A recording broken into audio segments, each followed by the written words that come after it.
going, and then it'd be exciting to see where we'll go from there. And last thing for you, I spoke to James Gunn recently, and I asked him, obviously he talked about, letting you do your Reeves verse on his own. And I did ask him, have you contemplated recently integrating Rob into the DCU? And he said, they've talked about it, because you talk about everything. Sure, yeah. What's your attitude about that at this point? I mean, it really comes down to whether or not it makes sense, and, I think what's been great is there was really a kind of a story that I wanted to tell, we're calling the epic crime saga and all of that, which is the thrust of what we wanted to do, and it's been important to me to be able to play that out, and, James and Peter have been really, really great about that, and they're letting us do that, and, what the future brings, I can't really tell you. I have no idea right now, except that my head is down now about getting the Batman Part 2 shooting and to make it something really, really special, which of course is the most important thing. And if they decide, we really want Rob to be our DCU Batman? I don't know. Well, we'll have to see where that goes. Fair enough. I won't put you on the spot. That was Matt Reeves discussing the possibility of the Batman being integrated into the overall DCU just at the Golden Globes, which just passed this weekend.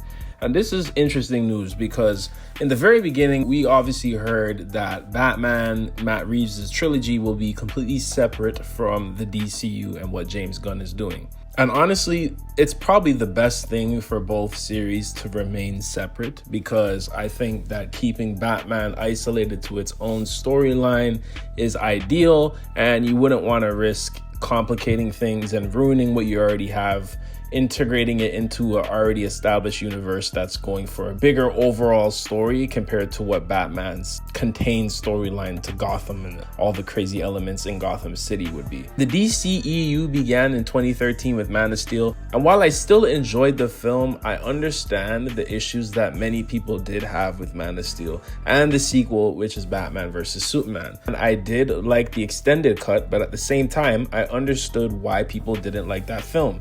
And I had a lot more issues with some of the choices that were made in Batman vs. Superman compared to Man of Steel. As Zack Snyder's universe continued to progress, it seemed that the overall storyline was an Elseworlds tale. It didn't feel like the core DCU that we actually deserved. And it's not to say that his films were bad. I really liked Man of Steel, Batman vs. Superman, and the Snyder Cut. But at the same time, it was diving into an Elseworld type storyline with different elements and character choices and story decisions that weren't true to the comics or the stories that we've seen before when they're done properly. So when they announced Man of Steel 2, I was very excited to see what was going to happen. I really wanted to see Henry Cavill back because I truly believe he's probably like the best Superman in terms of look and aesthetic. And, obviously the way that he was written, there are some issues with that, but I don't think there's anything wrong with Henry Cavill at all. But then they canceled that, and then they said that they're completely rebooting the universe. And you know what? As much as I wanted Henry Cavill to return as Superman, the universe needed a reboot. And I'm not going to be selfish. I'm for all the great DC storytelling overall versus a rushed and bland universe that has no character. So a reboot was necessary. So then James Gunn became the head of DC Studios and greenlit Superman Legacy, which is now just being called Superman, which is coming out this year. With Superman, we did get a trailer, and I did a reaction to it. You guys can check that out as well. But a lot of people did like the trailer, and it signaled new hope for DC. The problem is you have an amazing Batman in Robert Pattinson and an amazing director in Matt Reeves, who also created an equally amazing show called The Penguin. The issue is with James Gunn's universe is that he's going to create a universe where we're going to have a Batman, a Superman, a Wonder Woman, the true DC universe that we should have gotten before. The problem is that you're going to have two Batmans. And I see a lot of people reacting to Creature Commandos and these first looks of Batman in the universe, and they're getting so excited. And I'm going to tell you guys right now, I am so against the idea of having two Batmans. And this is why I'm in such a crossroads, because I want Matt Reeves to complete his trilogy and not have to worry about adhering to whatever James Gunn wants to do in terms of a greater universe storyline. But at the same time, I don't want to see two Batmans. And I definitely don't want to see the Brave and the Bold. I love Damian Wayne, but I was never really a fan of the Brave and the Bold series. And I don't think that we've earned that yet. We got to build up to that. And I don't want to just jumpstart into another Batman's life that far into his tenure as Batman. I kind of want to see Tim Drake, or I want to see maybe even Jason Todd or Dick Grayson. We haven't even seen a proper live action Dick Grayson. There's a lot of things that I think you would want to do with Batman that you could do with Matt Reeves' trilogy. And the idea is that Matt Reeves is telling a more grounded version of Batman. But when he says that, I think people get it confused that it's going to be just strictly realistic Batman. I think Matt Reeves has the potential to create our most comic accurate Batman on screen. I believe Matt Reeves did say that he wants to tell the story of the Bat family, which would be so cool to see in his universe. But he obviously has to develop a universe that dives more into the fantastical if it's going to fit into the overall plan. And a lot of people think that's not going to happen, or that it's not possible, or that his film doesn't fit the overall fantastical elements of DC. I don't know how some people don't see that this Gotham, which honestly looks like the best Gotham we've seen on live action, can't fit into an overall DC universe. People are saying that his Gotham couldn't fit into what we've seen with the Superman trailer. And I don't really understand how that's possible, because people are saying that they're different. One is vibrant and one is dark. They just don't fit in each other's world. And I think that's what Gotham and Metropolis is supposed to be. At the end of the day, those two cities are literally night and day. They're the black and white of each other. They're exact opposite of each other. And the Metropolis that we saw in the trailer is very vibrant and colorful and hopeful. That's what we should be seeing from Metropolis. And Gotham looks very dark, depressing, and gloomy. That's exactly what we should be seeing from Gotham. Gotham should be contained to its own city limits. What I didn't like about Batman vs. Superman is that they put Gotham and Metropolis beside each other, and that should never be the case. Metropolis should feel like it's on the other side of the country, whereas Gotham is on its own side, dealing with its own struggles and its own storylines. We can definitely very much have the city in itself breathing as its own character in this overall DC universe, while other DC elements of greater scale storytelling are happening.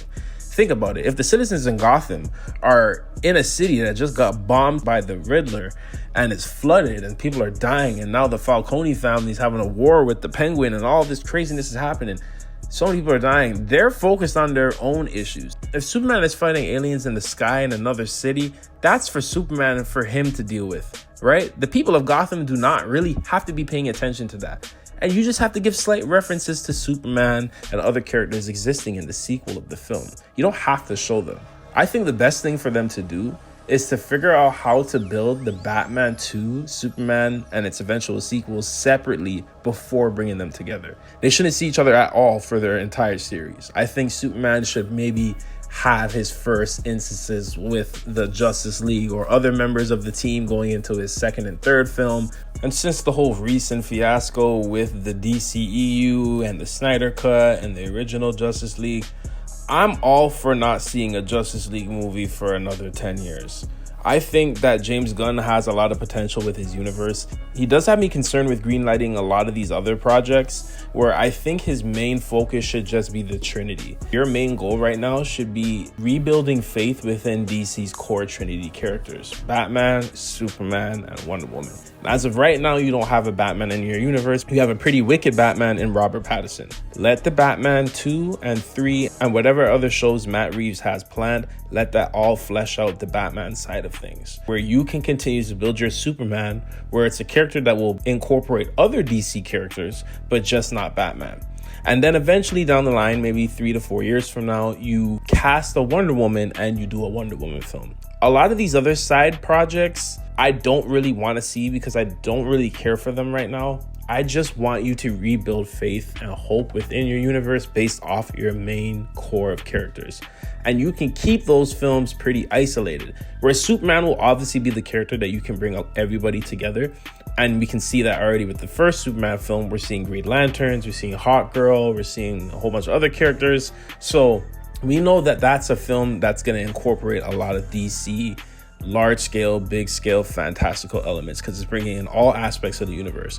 Wonder Woman can be isolated to Themyscira. It can be isolated to a different world or universe. It could be isolated to a different point in time. That can be its very own thing, and she can get a trilogy just based off of her adventures doing that. Whereas Batman, he can continue doing the same thing with his films, defending Gotham from bigger threats, right? And then Superman will continue defending the world, defending from the grand scalar things, defending the world from the bigger threats. I think it can very much work, but in that idea, you would have to just focus on those three. And I don't think James Gunn is doing that. And despite him not going down that route, I still do have faith, but I do think that is probably the best direction for him to go in, because that way you can build the film separately. And then after 3 Superman films and 3 Batman films and a couple series, maybe a Wonder Woman film or 2, 5 to 6, 7 years may have passed.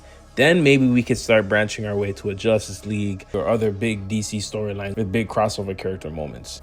I think it's very possible, but you really have to build your core characters first. So Superman, Batman, and Wonder Woman. I don't think you need to have Superman and Batman once again see each other until the first Justice League film. So they could still stay isolated. Give slight hints to Superman and these other big scale things existing in the universe, like a newspaper or, an article, or someone makes a joke or something like that. Or Batman itself can take place before the events of Superman. Batman is now being pushed back to 2027, so the events of that film could very much take place in the present of that time, which I believe was 2021 or 2022. And then let's say, for example, Superman, since he's already year 2 into being Superman, that could possibly take place in 2025 or 2026. Or James Gunn can literally just change the timeline and say, yeah, the year is 2026 or 2027, depending on how they may want to map it out. To my understanding, they're probably having these discussions as they go, and they're waiting to see the success of the Superman first to decide if they should go down that route. And for what Matt Reeves said, it also is a personal issue, so I don't think it's just because he's waiting to put it in the universe. It seems like there is a personal issue going on, so we should respect that, and we also know that's probably the reason why there's a delay. But I think the universe and the idea of bringing the characters together is coming at a very interesting time, given the success of The Penguin. Colin Farrell just won the Golden Globe, and now we're at a point where people are very excited for Superman because it did give us some hope with the new trailer, and the Batman delay does have a lot of us sad, but people are still excited based on the news of what we got about the film. So they're pretty much saying that Batman 2 will be a VFX heavy sequel. And that right there, to me, kind of confirms that they are slowly going more into a fantastical element of Batman.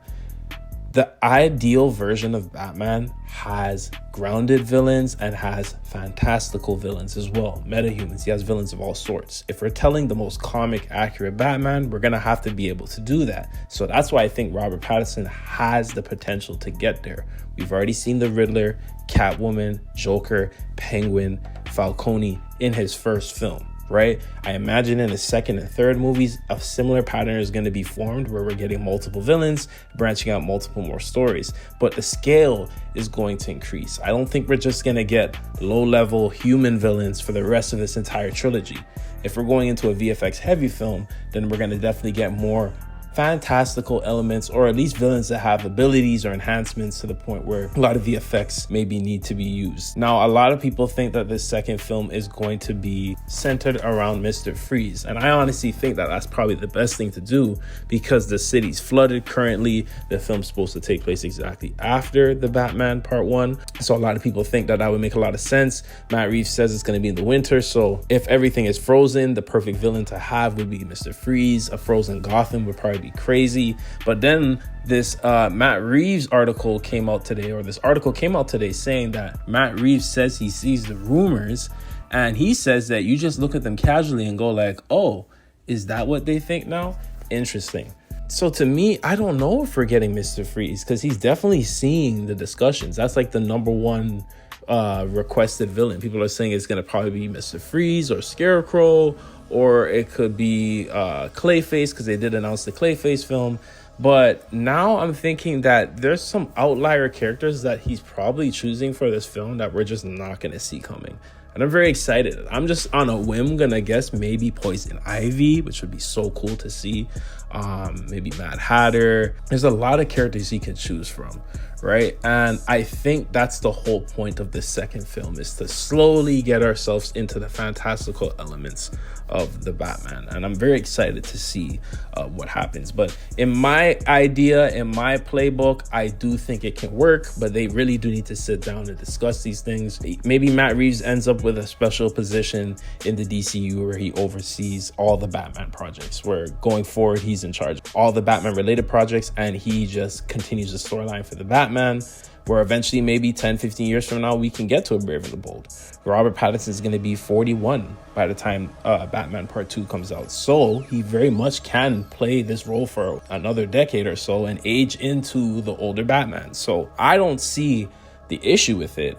Having two Batmans is just going to be too complicated, and I think it's just going to take away from it. It's just going to have us disillusioned.